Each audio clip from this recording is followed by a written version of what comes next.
How did Karen Read end up sitting here? Why is she even here? Why is she in that chair? Why is she in this courtroom? There is a reason for that. John was hit by a car. How do you go 24 miles in reverse, 75% throttle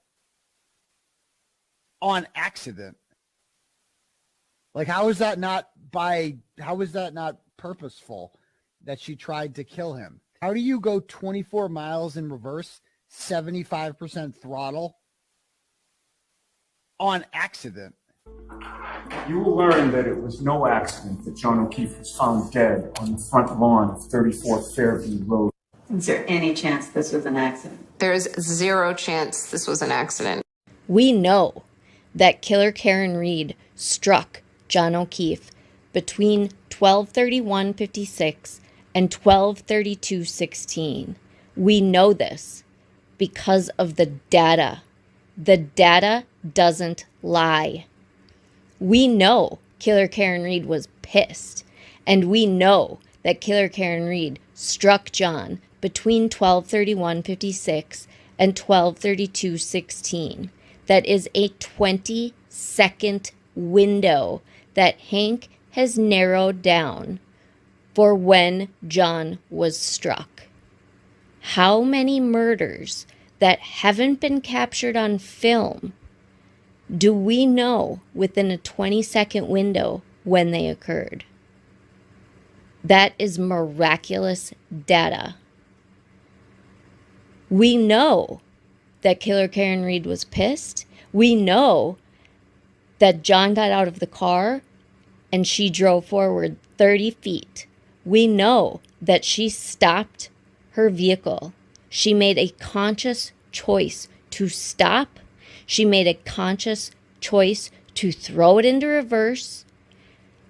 And she made a conscious choice to throttle the accelerator at 75%, 24 miles per hour, 80 plus feet.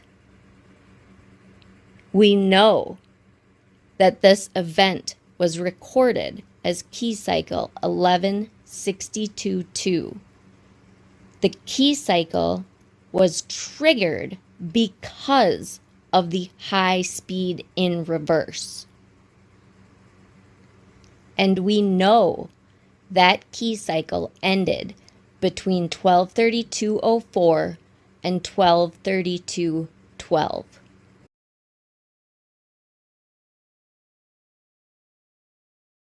From John's health data, we know that he was walking at 12:31:56.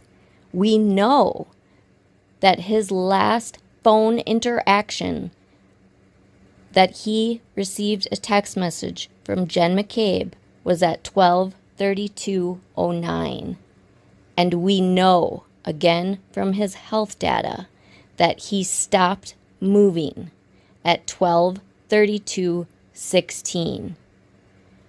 When you correlate that data with the text stream data, we know that John was struck between 12:31:56 and 12:32:16. He stopped moving forever at 12:32:16.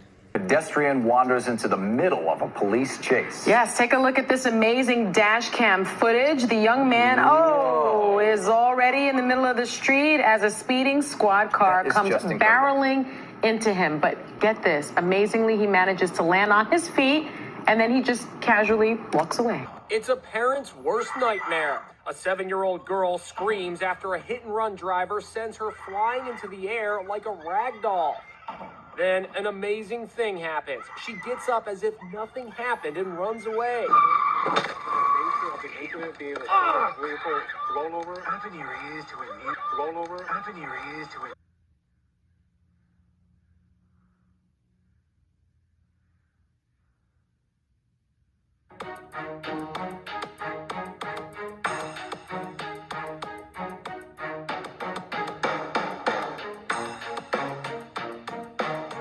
Hospital in Ahmedabad, the lone survivor who walked away from Thursday's Air India disaster tells Indian TV he has no idea why he's the only one of 242 who got out alive. Emergency door is broken.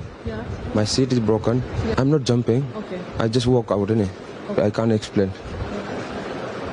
It's medical, everything. But everyone else died. The Boeing 787 Dreamliner crashed into the local medical school's residence hall, killing roughly 30 on the ground. This morning, the lone survivor of yesterday's devastating Air India plane crash is speaking out. He managed to walk away from the scene with just a few scratches. The plane crashed into a densely populated residential area. Part of the plane hit a medical college. The tail, where the crucial black boxes are stored, seen here intact, sticking out of a building. Authorities say several people on the ground were also killed. The man, who appears to be the sole surviving passenger, seen limping away minutes after the crash. His family says he called to say he's fine. You mentioned your opinion about injury on Mr. O'Keefe, and at one point you said that his injury was inconsistent with a taillight, and you said because there was no damage from the bumper. Do you remember saying that? I don't think I said it quite that way. Okay. Do you remember how you said it? No. Do you remember discussing or raising the issue of a bumper as part of your equation, that the injury to Mr. O'Keefe was inconsistent with the injuries? He has no injuries on him that are consistent with being hit by the back of the SUV. That includes the spoiler, that includes the bumper. Okay, if we could play video E, please. I want to ask you, Dr. Laprasad, have you seen this video before?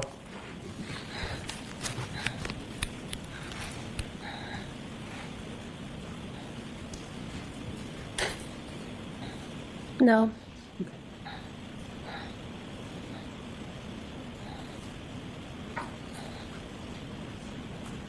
Thank you. You can take that down. Did you see anything in that video that would suggest any contact between that mannequin and the vehicle's bumper? I'm going to see your sidebar on this for just a minute, please. Suggest any contact between that mannequin and the vehicle's bumper? I'm going to see your sidebar on this for just a minute, please. Based on your reconstruction, nearly 2-year investigation, exactly how was that taillight shattered? Explain it to us. How does the taillight, so the taillight in this case was shattered when it was struck John O'Keefe's arm. Exactly what part of his arm? Based on what I saw for his injuries, was from the upper part of his arm down. Was his arm out? It just struck the arm like a hinge? Was it in front of him? You did the reconstruction? Here's exactly how his body was positioned when he was struck by that. So it looks like his arm was more kind of like this, if I can try it then. You're indicating out by his side, right? Yes. All right. And the taillight would have struck his arm, right? Yes. Not his torso. Yes. Okay. So the full mass, the full weight of that truck hit him basically at the elbow. Is that right? No. I said it's from the upper part of the arm down. Yeah. Elbow and the biceps. I didn't see anything that shows an indication that this lower torso was struck, but okay. So it's not saying it could not have been a possibility, but I just didn't see anything. So his torso was spared from being hit, but the arm took the brunt, the full force of the vehicle, correct? The arm and the shoulder, yes. Okay. And you said he then did a spin, like a sort of pirouette? He got spun around possibly the way he struck, it looked like he could have turned around counterclockwise. Okay. So if he turns around counterclockwise, is he turning around in the air counterclockwise? Yes, initially. So he gets hit on the upper biceps, shoulder area, and down to the forearm, right? Yes. By an unbroken taillight, right? Yes. In other words, it's nice and smooth. No shards of plastic or anything broken at the time that it made contact with his arm, right? Correct. Okay. So how did his arm get all cut up? Because when his arm struck the taillight then cracked, and as the car driving past him, the taillight could scratch it. Got it. So he gets hit by the car, not his torso, just the arm. The taillight cracks, and as it passes by, his arm stays with it long enough to get striations, those scratches, those lacerations, those abrasions, right? In a sense, yes. And at the same time, he does a pirouette and flies to his final point rest.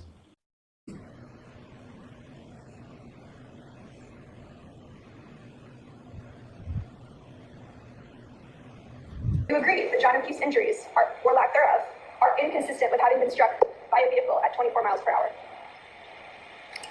I would say it's